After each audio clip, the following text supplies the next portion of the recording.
Welcome back, everyone. Today we're covering the Great Society 1960s in the United States. To open, FDR, Franklin D. Roosevelt, is seen as the ideal Democratic president in the 1960s from his New Deal programs, his handling of the Great Depression, his handling of World War II.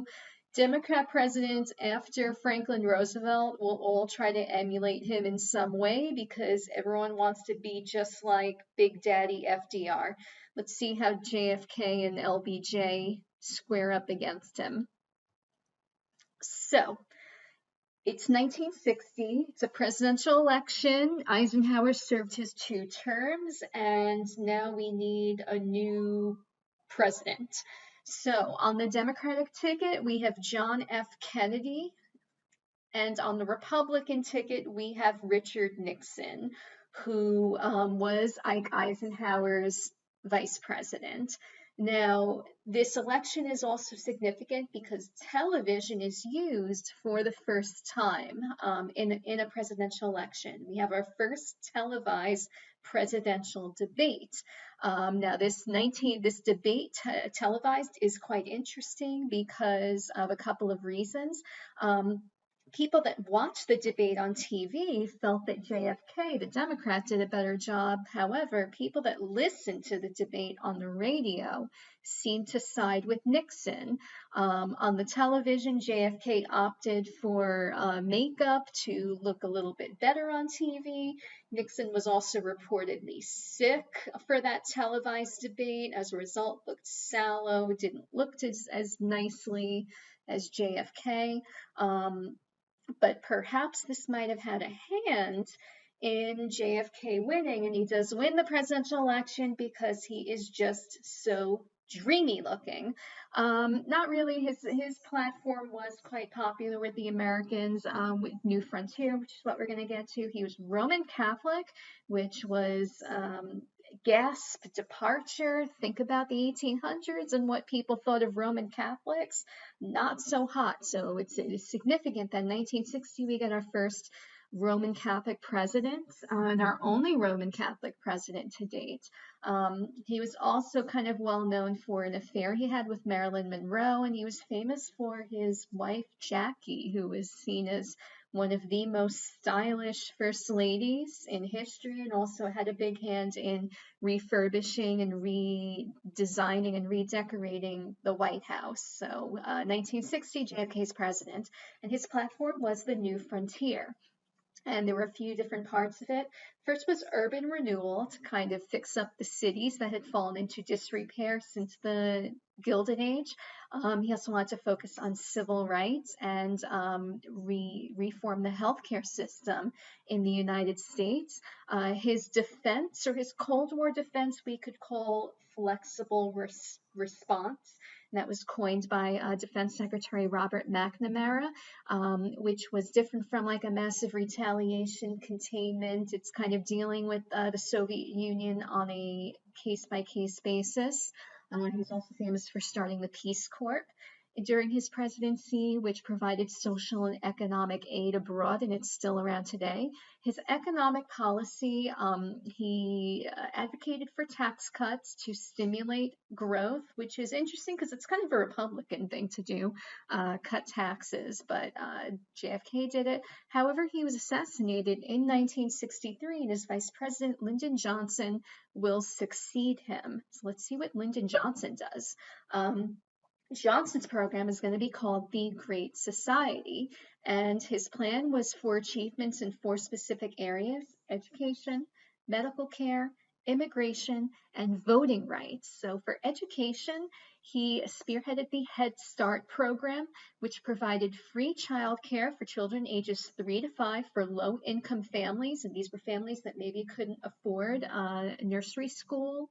And if you look at educational studies, it's very important to get a child in school and learning as early as possible, hence why this program is known as Head Start. giving those low-income children a head start on their education. The medical reform, 2 programs were created, Medicare and Medicaid. And to help you remember these, Medicare provided medical care for Americans ages 65 and older, so care for your elderly. Medicaid provided aid for Americans that could not afford their health care. So care for the elderly and aid for the impoverished. For immigration, 1965, an Immigration Act was passed, which abolished the quotas of the 1920s, and the new Immigration Act focused on reuniting families and encouraging skilled laborers to enter the country to fix some labor shortfalls that the country had had. For voting rights and civil rights, you had the Civil Rights Act of 1964 and the Voting Rights Act of 1965. However, the downfall of the Great Society was the Vietnam War. It was too expensive to have all of these social programs running while the country was at war. Also, the war became extremely unpopular. It made Lyndon Johnson incredibly unpopular for escalating U.S.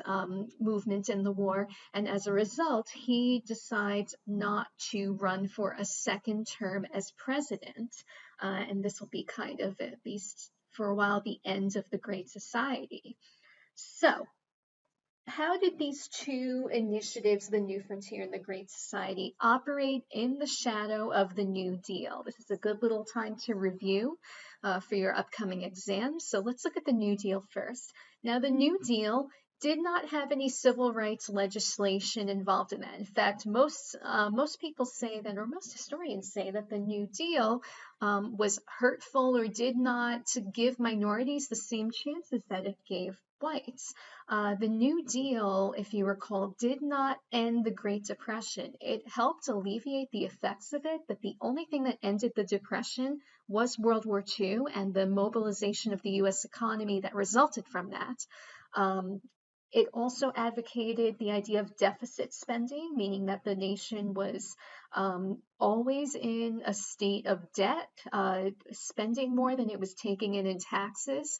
And the New Deal also had a ton of government funding behind it. There was government funding for the banks, all of those alphabet soup programs. Job creation. So many more people became employed by the federal government as a result of the New Deal. So it was quite well funded by the government. Now let's look at the Great Society. Great Society stressed urban renewal. That was something new. Also, there was a focus on the United States and the rest of the world with the Peace Corps. There was also civil rights legislation, which was new, and focused on education with Head Start and health care with Medicare and Medicaid, which we hadn't really seen in the New Deal. So how are they similar? Well, here are their similarities. They both had elements that focused on caring for the elderly. In the New Deal, there was the Social Security program. That was a New Deal program. And in the New Frontier, in the Great Society programs, you have Medicare, which provided health care to the elderly. Both had the increase in government spending in common. Both had an increase in taxes in common. All these social programs are great. However, they cost money, and the government has to get that money through raising taxes. They're both led by Democrats. FDR was a Democrat. JFK and LBJ were also Democrats. They occurred during economic declines. And they also led to the creation of housing. New Deal created housing for war vets coming back from World War I. New Frontier, Great Society, same thing, more creation of housing in the cities and for, again, soldiers returning back home from World War II. So these are the similarities. These are the differences. Might be a good chance to get a complexity point. If you get asked about FDR and the New Deal, it's a little bit good of review as well. Okay, so I hope this video finds you well, and I'll see you on the other side. Take care.